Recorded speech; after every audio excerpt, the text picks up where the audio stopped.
So that's I my suppose that there is still room for expansion. that's my point precisely, Madam Chair. That's why we need NEDA. Because we cannot say that the Bulacan Economic Zone will benefit the whole country without the study, because Clark has about 35,000 hectares owned by government. So between a private corporation, the airport city, and between Clark, which has an international airport, we should protect Clark. Kung titignan natin yung Bulacan area na paglalagyan nitong ecozone na ito, marami doon mga fish ponds. Ngayon, syempre kailangan din naman natin ng fish pond, pero ang sinasabi natin din dito, yung value of the development, well, parang from zero yan eh. From zero, or sabihin na natin from 5 to astronomically more, because high-value industries yung magre-relocate doon. So, ito na lang for me, common sense. And of course, we need the guidance of NEDA in most cases, but at some point, we also have to exercise the discretionary, our discretion as congressional members of the legislature to think of what we feel is better being proactive for our countrymen. So, for me, no-brainer, wala dun ngayon. Malalagyan mo ng something, mas may value kaysa sa wala. So, while I will agree with you na common sense na hindi naman pwedeng we just rely on the agencies, pero common sense din naman, hindi naman tayo pwedeng manghula na kung sa Cavite natin to lalagay or sa Bataan or sa Pangasinan, it will be good because nga, may cost and may benefit eh. So, in other words, sorry for this word, nanghuhula lang ba tayo dito? I know that there are certain things that are being clarified, but is there any amendment in the statement of our gentleman from Taguig? Depende po sa sagot. Kasi kung ang sagot ng huhula lang tayo dito, we should not be talking about amendments. We should be talking about not passing the bill per se. Because it's too big a project and a bill to rush, and then hindi tayo sure kung ano mangyayari. First, my question kasi nanghuhula lang ba tayo? The answer apparently is yes. Mr. President, wait. First of all, hindi tayo nanghuhula dito. Nagkaroon tayo ng ilang committee hearing and we invited experts. I wish also the gentleman from Taguig had attended. So whoever is in the right, so it's like, example ko, Madam Chair, no? Sino ba masusunod dito? Si Senator Grace o si Senator Alan? It's not a matter kung sino masusunod sa atin. It's a matter kung sinong tama at mali. Tama po ba? Just to clarify yung stand na NEDA, tama po ba there are 3 projects? The airport city, and then the ecozone? Yes, we have as you mentioned, the airport economic zone, which is the actual area, and then the So airport city, Airport and city. then the ecozone. yes, the ecozone. Actually, within the ecozone, meron pang ibang classification, yung free port, di ba? Yes.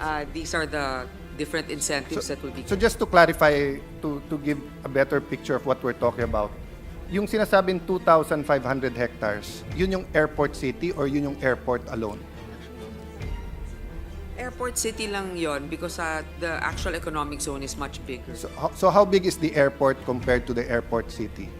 Actually, you mean the economic zone? No, It's the, about no, the 55,000. franchise kasi talks about airport vis-a-vis airport city, and then the ecozone in the areas specified that the airport city and airport are also in it. So I assume the airport is in the airport city, and then the airport city is in the ecozone. But can we clarify how big are these? So how big is the airport vis-a-vis the airport city? Actually, the airport and the airport city, that's 2,500. Okay. So 2,500 hectares. hectares. Okay. Sabihin ko square meters, parang kulang. Yeah. So loosely we can say that the airport and airport city is Are the same. The same. Kasi compared, for example, to NAIA, we're just talking about the runway, the terminal, and Correct. some support facilities. Pero yung ibang private na katabi, hindi nakasama sa airport yon, diba? But etong 2,500 airport city. Okay. So in order to make what is the concept of the ecozone? Is it to to help the airport, or the airport will help the ecozone? Help me understand why are we proposing an ecozone? Mr. President, actually, it will be a mutual advantage to both. As we have used as an example earlier, the Shannon Freeport Zone in Ireland was the one and the airport was the one that spurred economic growth. Kasi nandyan na yung ease of transport, delivering goods, transporting people, beside the ecozone, which accepted manufacturing companies and other service-oriented companies within that area. So, tutulong talaga yung airport kasi mas madali yung transportation. Kunyari, meron silang mga semiconductors na gustong i-export kagad, hindi na kailangan ng mga trucking na malalaki para i-export o dalhin sa airport. At the same time, yung mga dumarating rin from the airport will be able to go to their place of work much easier. In fact, they don't really have to move around out of that ecozone if they didn't need to. Yeah, I will agree with you that it will be mutually beneficial, but can we clarify? So the airport and airport city is private. Yes, Mr. President, that's why that's why they had to go through the process of obtaining a franchise. But the ecozone, what kind of animal is it? Is it it's public compared to private, right? Yes, because it's under the authority of we don't call them the Pacsesfa anymore, but we call them now the Buzz A. Okay. BEZA. So, but what's the nature? Is it a local government? Is it a GOCC? Is it a chartered corporation? Ano ang nature ng ecozone? It will be like a GOCC, Mr. President. Okay, and if it's mutually beneficial, meaning yung private makikinabang din dito sa government. Siyempre, makikinabang because Yes. with the seed capital, there'll be infrastructure and there are also tax incentives. So, yes. But Clark, would you have information kung punong-puno na ng... Is there any more room for locators in Clark? You know what, Mr. President, I haven't really been to Clark recently, but I know that one of their proposals is even to have housing within Clark. Yes. So that's I suppose that there is still room for expansion. That's my point precisely, Madam Chair. That's why we need NEDA. Because we cannot say that the Bulacan Economic Zone will benefit the whole country without the study, because Clark has about 35,000 hectares owned by government. So between a private corporation, the airport city, and between Clark, which has an international airport, we should protect Clark. So ito yung 2020, ito yung una. So my question is, between that time, 2020 and now, have we had a cost-benefit analysis, and do we have a master plan? Mr. President, we know for a fact that during the past administration, they were actually trimming I guess the incentives or shortening the incentives that were initially offered to locators in ecozones. That's why it was rationalized in the CREATE. And because of that, there's also been some concerns from the private sector that because of the sunset clause, a lot of them are already leaving the country or are looking for other places to relocate. In fact, there is a proposal from some sectors to actually amend the CREATE law to accommodate certain corrections so that we don't drive away these investors. So, in answering your question, is there a study from the NEDA from that time for the cost-benefit analysis? Unfortunately, being transparent about it, they haven't submitted. But again, I always say, and this is in my opening interpellation, sometimes the hindrance to economic growth, ironically, is also the very agencies that are supposed to promote it because of the bottlenecks that they create. In fact, earlier on, there were already proposals to rehabilitate the NAIA Airport, but because of the studies na matagal nang hinihintay, hindi pa rin matuloy-tuloy, Kung nangyari yan noong 2017, sana by this time, maayos na yung airport natin. Kung titignan natin yung Bulacan area na paglalagyan nitong eco zone na ito, marami doon mga fish ponds.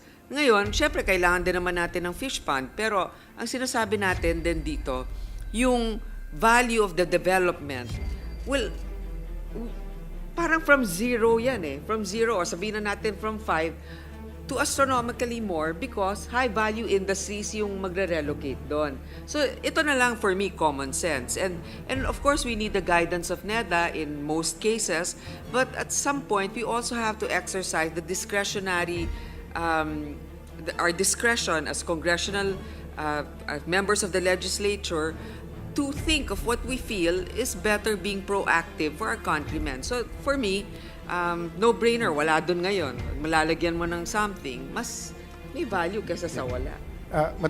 Mr. President, I would agree with the good sponsor that we cannot be solely reliant on NEDA. But we cannot guess whether it will be a good project or not economically. So, did the Senate or any expert in the Senate make their own study and have a cost-benefit? We have tax experts dito sa Ways and Means. We have our LBRMO. So, while I will agree with you na common sense na hindi naman pwedeng we just rely on the agencies, pero common sense din naman, hindi naman tayo pwedeng manghula na kung sa Cavite natin to lalagay or sa Bataan or sa Pangasinan, it will be good because nga, may cost and may benefit eh. So, in other words, sorry for this word, nanghuhula lang ba tayo dito?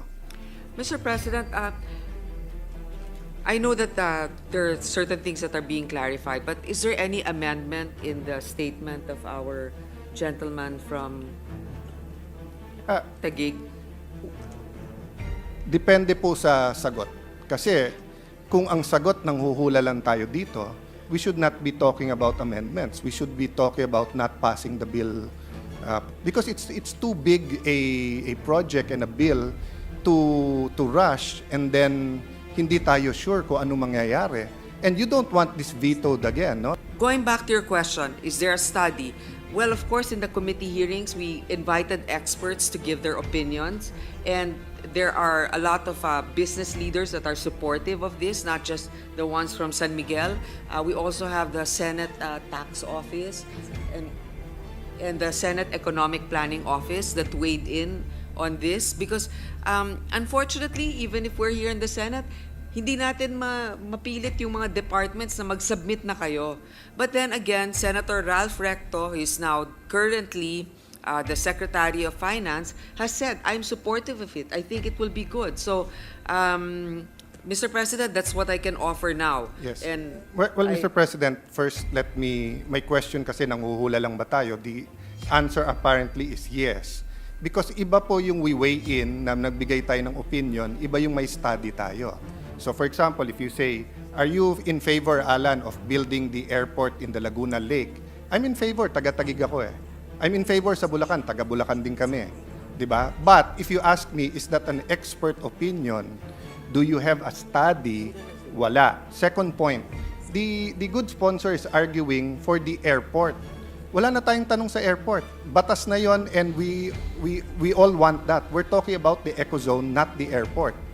There is a study for the airport, regardless kung ano stand ng ibang agencies, may franchise na yung airport eh. Okay na yon. Okay na yung airport city, 2,500 hectares. And it's not true that yung problema sa NAIA, Bulacan lang ang sagot because Clark Airport is also there and it's a beautiful airport and again, you have 35,000 hectares na gobyerno may-ari. So, ang question natin dito, saan dapat kumiling ang gobyerno? Sa private or sa public? And kung sasabihin natin, pareho naman itong pwedeng public dahil yung ecozone public, kaya tayo humihingi ng study. What study can we agree on or dispute that will say that there is a probability na successful tong ecozone? We do this with everything. So when we have proposals here in Senate, we never excuse that. I mean, Barangay lang ng Taguig, hindi natin mapasa-pasa dito dahil yung DNR kulang sa certification. Eh. Di ba? So, state university lang, pag may kulang na isang certification sa professor or whatever, we don't say it's our prerogative. We demand for them to submit it to make sure. Mr. President, wait. First of all, hindi tayo nanghuhula dito. Nagkaroon tayo ng ilang committee hearing and we invited experts. I wish also the gentleman from Taguig had attended. There is a study of 130.9 billion in revenue or 0.5% of GDP and 1.2 million jobs derived from this. So, pag sinabi niya, hindi na naman yan sure eh. Yan lang yung sinasabi nila eh. Ganun din naman eh, kahit na NEDA rin pang nang nagbigay nito. These are also done by economists that submitted to our committee during our deliberations, and we took matter into our hands because it's taking for government, again, dragging their feet from submitting. So I'll give you an example, Madam Chair, Mr. President. If one barangay in a lot for certain economic purposes, gustong alisin lahat ng tao doon, ayaw nung barangay captain, gusto nung mayor, I have a problem with the law saying Baksefa or BESA ang masusunod. Hindi ba dapat wala na yung provision na yon at nakalagay lang ang batas ang masusunod? So whoever is in the right, so it's like example ko, Madam Chair, sino ba masusunod dito? Si Senator Grace o si Senator Alan? It's not a matter kung sino masusunod sa atin. It's a matter kung sinong tama at mali.